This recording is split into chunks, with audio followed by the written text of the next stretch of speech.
Today I've got something really special to share with you. A 40mm stainless steel beauty that feels like it's pulled straight out of nature. The first thing you'll notice is the dial. It's the gorgeous beige, but not just any beige. It has this sandy, almost desert-like texture that reminds me of the subtle fluid curves of sand dunes. There's something kind of mysterious about it, you know? Like the way the light hits it, it changes just a bit, as if it's shifting like actual sand in the wind. This illusion is due to the single dome crystal creating fun distortions when looking from the side. What makes it so easy to fall in love with this watch, the BENYAR by5208, is the price. And not just the price, the looks of course, and the materials, and just the general watch aesthetics. So $38. We get a sand dial, we get an automatic, a self-winding automatic movement, we get a dome crystal. Yep, it's mineral, not sapphire, but is that okay at $38? I think so. Now, if let's say the watch did cost $50, would I recommend it as much? Probably not, because at the $50 point we've got the Atlas Dive, the sand dial, and there it's pretty cool. There is a lot more texture, a lot more grainy and grain and specks of sand. You can actually feel it, you can see it, it's so good there. But that watch is $50 to $60, so this watch is literally a third cheaper, and in the sub $40 segment, well, the competition is rather sparse, especially considering it is an automatic. Now, I'll be telling you about this watch in today's video.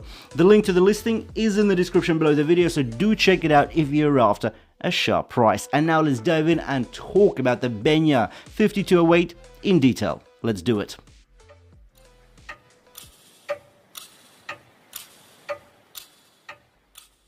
With regards to the dimensions, we get a diameter of 40mm, a lug-to-lug length of just 49mm, a height of 14 due to the domed crystal, and a lug width of 20mm.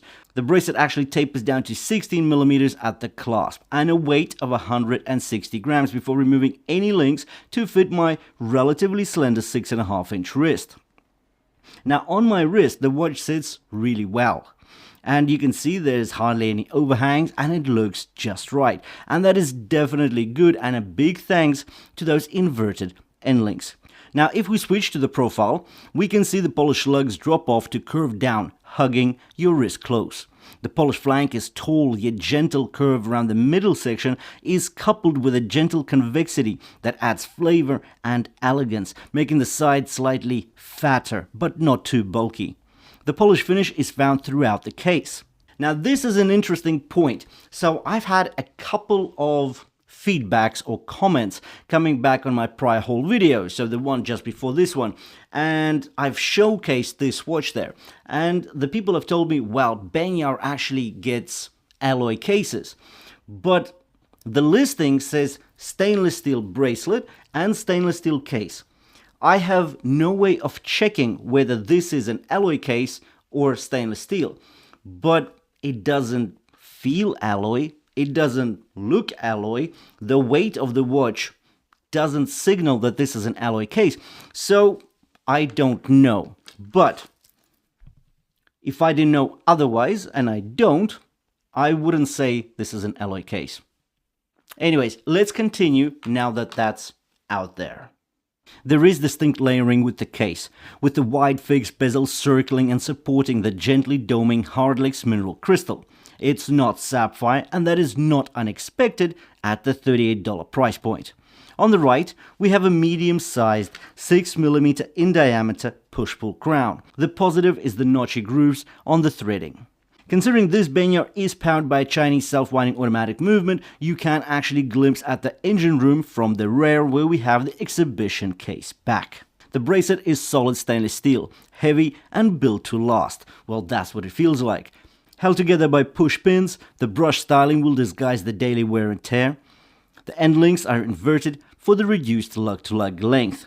The butterfly clasp offers no half links, and it shouldn't do at this price point, I don't think, but the side link right at the end next to the butterfly clasp is a nice touch. Now let's get on to center stage, the actual dial. I do want to get into a lot of detail here. Now, overall, I think it's a big thumbs up for the watch at this price point. Yet, shortcuts had to be made, and we'll talk about these as well. Just below the dome crystal, we get the beige of the sandrift dial. The rivets of the sandrift cuts and lanes are well pronounced. The detailing is superb, no doubt. Yet, if we zoom into the texture, we evidence some texture shortcuts. The grainage is not nearly as coarse as it should be. The dial theme is drawn well, yet the specks of sand should be more distinct in my opinion. So if the drawing is actually fine, it's the canvas that is slightly lacking. Although, that's only at very close inspection. From afar, or from your gaze down at your wrist, it still looks very much special. We get a date window at 3 o'clock, but why is it so small? And if it is what it is, and let's say that's just the styling of it and it's supposed to be small, then why is there no index at 3 o'clock? Because there is space for something to be there.